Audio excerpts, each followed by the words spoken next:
Microsoft's success is partly based on having a vision of where things are going. My co-founder and I, Paul Allen, saw that the microprocessor would do amazing things before other people saw that, and we decided software would be a key part.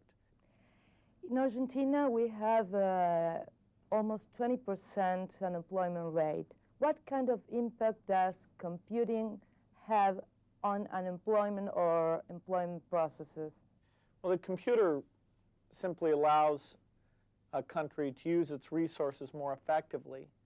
And depending on the economic policies, those resources can be freed up to have more teachers and therefore smaller classes, to clean up the cities, to meet the needs that are out there.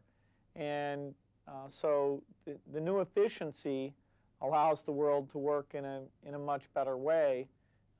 And with the right government policies, it actually increases the kinds of employment that will be out there. What kind of skills people will have to develop in the next decade in order to get a good job position?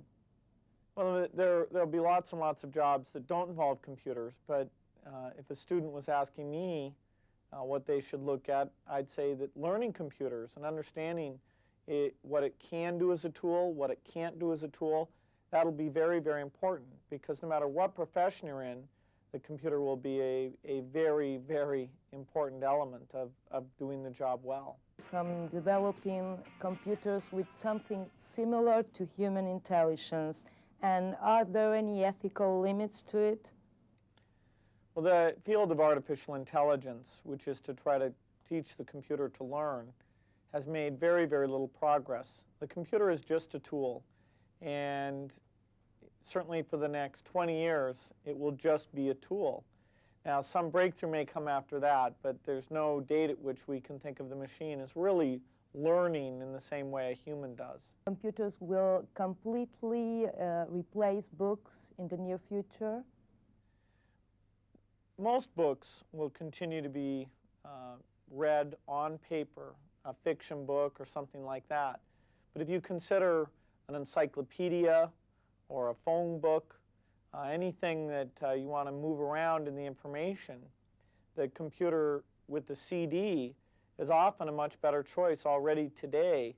Do computers make narrower or wider the gap between rich and poor countries?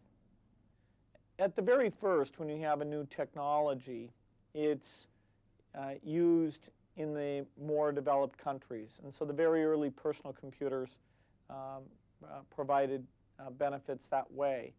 But since these computers are so inexpensive compared to the bigger computers, and since the access to information on the network will be shared around the world, and people with skills, no matter where they are in the world, will be able to offer their services, this will greatly level the difference in income between various nations.